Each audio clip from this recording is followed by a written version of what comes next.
பக்தி ஒளி நேயர்களுக்கு அடியன் கோவிந்த பட்டரின் கோடானு கோடி நன்றிகள். அனைவருக்கும் இனிய தீபாவளி நல்வாழ்த்துக்கள். இந்த தீபாவளிக்கு இந்த வருஷம் நீங்க என்ன பண்ணா என்னென்னலாம் கிடைக்கும்? நமக்கு என்ன தேவை வாழ்க்கையில? லட்சுமி கடாட்சம் தேவை. லட்சுமி கடாட்சத்துக்கு நிறைய சொல்லியிருக்கேன். ஆனா ஒவ்வொரு தீபாவளிக்கும் என்னென்ன பண்ணணும்னு சொல்லிட்டு இருக்கேன். இந்த தீபாவளிக்கு நம்ம என்ன பண்ண போறோம்? லட்சுமி கடாட்சத்துக்கு விசேஷங்கள்ல பண்ணாதான் நிறைய கிடைக்கும் லட்சுமி கடாட்சம் இல்லையா? Wealth and health. ஓகேவா? இப்போ இந்த வருஷ தீபாவளிக்கு எப்ப கங்கா ஸ்நானம் பண்ணணும்? 3:30 மணியிலிருந்து 5:30 மணிக்குள் கங்கா ஸ்நானம் பண்ணிடுங்க. எப்படி கங்கா ஸ்நானம்? என்ன சாமி, நான் கங்கையிலயா இருக்கேன், இங்கே இருக்கேன். பரவாயில்ல, நீங்க எங்க இருந்தா என்ன? எப்படி கங்கா ஸ்நானம் பண்ணணும்னு சொல்லித்தரேன். எண்ணெய் தேய்ச்சி குளிப்போம் இல்லையா? நல்லெண்ணெய். தயவு செய்து செக்கில் வாங்கின நல்லெண்ணெயை தேய்ச்சி குளிங்க. என்ன பண்ணணும்னா, ஒரு இலுப்பச்சட்டியில மிளகு போட்டுக்கோங்க. ஒரு மிளகு போட்டு வார்ம்ல வைங்க. எல்லாத்தையும் வார்மா ஹீட்டா இருக்கணும். ஹீட் பண்ணிட்டு கொண்டு வந்து சாமி ரூம்ல வச்சிருங்க. இதுக்கு முன்னாடி நீங்க செய்ய வேண்டியது என்னன்னா, முதல் நாள் தீபாவளிக்கு முதல் நாள் ராத்திரி ஒரு மணப்பலகை வச்சு, மணப்பலகையில் அழகா கோலம் போட்டு, அது மேல ஒரு நியூஸ் பேப்பர் போட்டு, யாருக்கெல்லாம் புது துணி வாங்கியிருக்கீங்க வீட்டுல எல்லாத்தையும் கொண்டு வந்து வச்சிருங்க. எல்லாத்தையும் கொண்டு வந்து அந்த மணமேல அழகா அடுக்கி நீட்டா அழகா ஜம்முன்னு வைங்க. மஞ்சள் குங்குமம் அதாவது வச்சிருங்க. அடுத்த நாள் தான் பண்ணணும்.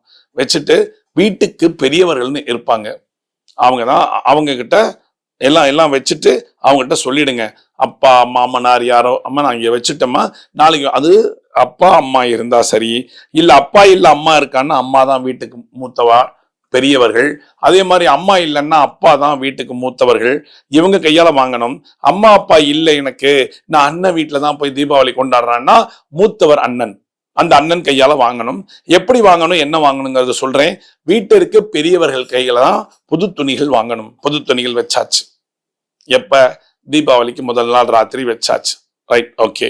அடுத்த நாள் தீபாவளி அன்னைக்கு காத்தால எழுந்திரிச்சிட்டு என்ன பண்ணணும்னா, வீட்டுல இருக்கிறவங்க யாரோ அவங்க நல்லெண்ணெய் இருக்கு இல்லையா, நல்லெண்ணெயோட 10 மிளகு போட்டு ஆளுக்கு ஏத்த மாதிரி நல்லெண்ணெய் எடுத்துட்டு லைட்டா சுட வைக்கணும். அம்மா சுட வச்சுட்டு அந்த நல்லெண்ணெயை இறக்கி சாமி கிட்ட வச்சிடணும். வச்சுட்டு யார் முதல்ல எழுந்திருக்கிறாங்களோ அவங்க வந்து வீட்டுல இருக்கக்கூடிய பெரியவங்களை கூப்பிட்டு அந்த சாமி கிட்ட நிக்க வச்சு, அவங்க குளிக்கிறதெல்லாம் வேற, அவங்களை நிக்க வச்சுட்டு சாஷ்டாங்கமா நமஸ்காரம் பண்ணணும். ஆனா பெண்களுக்கு ஏத்த மாதிரி ஒரு நமஸ்காரம், ஆண்களுக்கு ஏத்த மாதிரி சாஷ்டாங்க நமஸ்காரம் பண்ணிட்டு உட்காரணும்.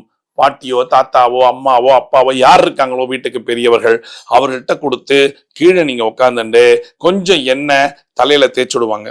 குளம் வாழ்க குற்றம் வாழ்க அப்படிலாம் தேய்ச்சி விட்டுட்டு கையில கொடுப்பாங்க. ஒரு கிண்ணத்துல கொடுப்பாங்க. அந்த கிண்ணத்துல எண்ணெய் சீக்காப்படி 2 எடுத்துக்கணும். பெருமாள்கிட்ட தான் எடுத்துக்கணும். சீக்காப்படி எல்லாம் எடுத்துட்டு போய் நல்ல நேரம் நான் வந்து ஷாம்பு போட்டு குளிக்கிறேன்னா இன்னைக்கு ஷாம்பு போடக்கூடாது. கங்கா ஸ்நானம்ங்கிறது என்ன தெரியுமா? நல்லெண்ணெயும் சீயக்காயும் சேர்ந்து குளிக்கிறது தான். நேர ரூம்ல போயிட்டு வார்ம் வாட்டர் தான் குளிக்கணும். பாத்ரூம்ல போயிட்டு வார்ம் வாட்டர், அன்னைக்கு மட்டும் கங்கையில இருந்தா நல்ல வாட்டர், வீட்டுல தான் குளிக்க போறதுனால வாமா இருக்கணும். வாட்டர் சூடாவும் இருக்கக்கூடாது, அதிக சூடாவும் இருக்கக்கூடாது, கம்மியான வாமா இருக்கணும். அந்த இதுல குளிச்சு அடுத்த நீங்க சொன்னா, நான் ஷவர்ல குளிக்கிறேனே, எப்படி வார்ம் வாட்டர் வருது?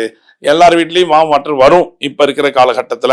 இருந்தாலும் எனக்கு இல்ல அந்த மாதிரி வசதி இல்லைன்னா அடுப்புல மிதமான சூட்டுல வெந்நீர் போட்டு அதை வாளியில ஊத்திண்டு குளிக்கலாம். இல்ல எனக்கு வந்து ஹீட்டர் இருக்கு ஆனா ஷவர்ல வராதுன்னா அந்த ஹீட்டர்ல 3 மக்கு சேர்ற மாதிரி பச்சை தண்ணி, அது மாதிரி வெந்நீர் ஊத்திட்டு பச்சை தண்ணியை விழாவிட்டு 4 சொம்பு மேல ஊத்திட்டு அப்புறமா ஷவர்ல குளிங்க. குளிச்சாச்சா? குளிச்சுட்டு வந்தோடனே ஈர துணியை கட்டக்கூடாது. பழைய வேஷ்டி பழைய பேண்ட்டு தயவு செஞ்சு அன்னைக்கு டிராயர் போடாதீங்க. பழைய பேண்ட் ஏதாவது போட்டு நேரம் வாங்க. வந்து இல்ல காஞ்ச துண்டு கட்டிக்கோங்க. திருப்பி வந்து அம்மா அப்பா யார் உங்களுக்கு என்ன கொடுத்தாங்களோ அவங்க காலில் விழுந்து புது ட்ரெஸ்ஸை வாங்கிக்கோங்க. புது ட்ரெஸ் வாங்கிட்டீங்களா? வீட்டுல எல்லாரும் குளிச்சாச்சா? குளிச்சுட்டு வந்துருங்க. 3:30லேருந்து 5:30க்குள்ள குளிச்சுட்டு ஓடி வந்துருங்க. வந்துட்டு சுவாமி முன்னாடி எல்லாம் உட்காருங்க. வீட்டுக்கு பெரியவங்க குளிச்சுட்டு வந்துட்டு லக்ஷ்மி பூஜை பண்ணுவாங்க. அவங்கதான் அலவுடு. பெரியவங்க யார் இருக்காங்களோ அவங்க பண்ணுங்க. குழந்தைகள் எல்லாம் உட்காந்து வச்சுங்க. பக்கத்துல உட்காந்து வச்சுக்கிட்டு லக்ஷ்மி பூஜை பண்ணணும். இந்த லக்ஷ்மி பூஜை இப்படி பண்ணணும். 108 காயின் எடுத்துக்கோங்க. 1 ரூபாய் காயின் 108. 108 எடுத்து கையில வச்சுக்கோங்க. கையில வச்சுக்கிட்டு மகாலட்சுமி என்ன உங்க வீட்டுல என்ன பலகாரம் நிவேதனம் பண்ணணுங்கிறது இருக்கு. பஜ்ஜி, இட்லி, அதுக்கு அடுத்தது நீங்க பண்ணின ஸ்வீட்ஸ் எல்லாமே மைசூர் பாகு கட்டாயம் இருக்கணும். பாக்கி ஜிலேபி இருக்கணும். பாக்கி எல்லாம் நீங்க என்னவோ கொஞ்சம் கொஞ்சமா வச்சுட்டு சுவாமிக்கு நிவேதனம் பண்றதுக்காக வச்சிருக்கீங்க. இந்த மகாலட்சுமிக்கு பூஜை என்ன பண்ணுவாங்க, எப்படி பண்ணணும்னு சொல்லிட்டேன். 108 காயின் எடுத்துக்கோங்க. எடுத்துக்கிட்டு சில்லற, அதாவது நோட்டு வச்சிருக்கேன், ஒரு 100, 200, 500 சேர்த்து வச்சிருக்கேன்னா எல்லாத்தையும் சேர்த்து பண்டில் போட்டு முன்னாடி வச்சிருங்க. எங்க மகாலட்சுமி முன்னாடி அதை வச்சிருங்க. வச்சுட்டு இப்ப என்ன பண்ணும்னா, சந்தன குங்குமம் ரூபா நோட்ல வைக்க கூடாது. அந்த ஒரு தட்டுல வச்சிருப்பீங்கல்ல, அந்த தட்டுல சந்தன குங்குமத்தை வச்சுட்டு 4 பக்கமும் வச்சுட்டு ரூபா நோட்டை வைங்க. வச்சுட்டு இப்ப என்ன பண்ணும், உதிரிப்பூ இருக்கும் கையில. அந்த உதிரிப்பூ எடுத்துக்கிட்டு ஐஸ்வர்ய மகாலட்சுமியே நமோ நமகன்னு அந்த 108 காயின் இருக்கு இல்லையா, அந்த 108 காயினை பண்டில் வச்சிருக்கீங்களா, கேஷ் பண்டில், அதுல அப்படியே சேர்க்கணும். அர்ச்சனை பண்ணி ஓம் ஐஸ்வர்ய மகாலட்சுமியை நமக, ஓம் ஐஸ்வர்ய மகாலட்சுமியை நமக அப்படின்னு சொல்லி அந்த ரூபா நோட்டுல காயின் எல்லாம் சேர்க்கணும். சேர்த்துட்டு கடைசியில பூவை கையில் எடுத்து அந்த ரூபா நோட்டுல சேர்க்கணும். சேர்த்தாச்சா? இப்பெல்லாம் இந்த ரூபா நோட்டை எடுக்கவே கூடாது. ரூபா நோட்டை எடுக்கக்கூடாது, காயின் எடுக்கக்கூடாது. நேர போய் என்ன பண்றீங்க, உங்களுடைய வேலையை பாக்குறீங்க. என்னென்ன பண்ணுமோ, எங்க போகணும் அங்க போனோம்லாம் போயிட்டு திரும்பி வாங்க. வந்துட்டு மத்தியான வேலை நீங்க ட்ரெஸ் எல்லாம் எடுத்தாச்சு இல்லையா, மத்தியானமா நீங்க 2 கைகளையும் கூப்பிக்கொண்டு பகவான் ஸ்ரீமன் நாராயணனையும் ஸ்ரீ மகாலட்சுமியும் பிரார்த்தனை பண்ணிட்டு அந்த ரூபா நோட்டை 1 மணிக்கு மேல அந்த ரூபா நோட்டை அழகா கை தாங்களா எடுத்து ஒரு 10 பூரா அப்படியே நேர 2 கையாலையும் எடுத்து நீங்க எந்த லாக்கர்ல பணத்தை வச்சிருக்கீங்களோ அந்த லாக்கர்ல கொண்டு போய் இதை சேர்த்துட்டு பூட்டிட்டு தொட்டு கும்பிட்டு வந்துருங்க. இப்ப நீங்க சாப்பாடு சாப்பிடலாம், தடபுடலா சாப்பிடலாம். இப்ப வர தீபாவளிக்கு அமாவாசை அடுத்த நாள் ஆயிடுது. அதனால நீங்க என்னென்ன சாப்பிடணுமோ சாப்பிட்டுட்டு ரெஸ்ட் எடுங்க. இந்த தீபாவளி உங்களுக்கு மேன்மேலும் பல விஷயங்களை கொண்டு வந்து சேர்க்க போகிறதுங்கிறது நிதர்சனமான உண்மை.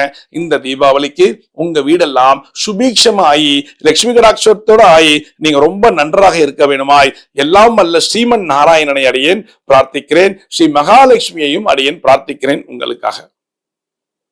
அடுத்த தீபாவளிக்கு நம்ம எப்படி இருக்கணும், மிகப்பெரிய பணக்காரனாய் என்னுடைய ஆசைகளை நிறைவேற்றிய மகாலட்சுமி நல்லபடியாக கொண்டாடுவதற்காக அடுத்த வருஷம் நான் தயாராகி கொண்டிருக்கிறேன். சரிங்களா? செய்யுங்க. அத்தனை லட்சுமி கடாட்சமும் உங்க வீட்டுலதான் இருக்க போறதுங்கிறது நிதர்சனமான உண்மை. மீண்டும் ஒரு சாஸ்திர சம்பிரதாயத்துல நான் உங்களை சந்திக்கிறேன். பக்தி ஒளி நேயர்களுக்கு அடியேன் கோவிந்த பட்டரின் கோடானு கோடி நன்றிகள்.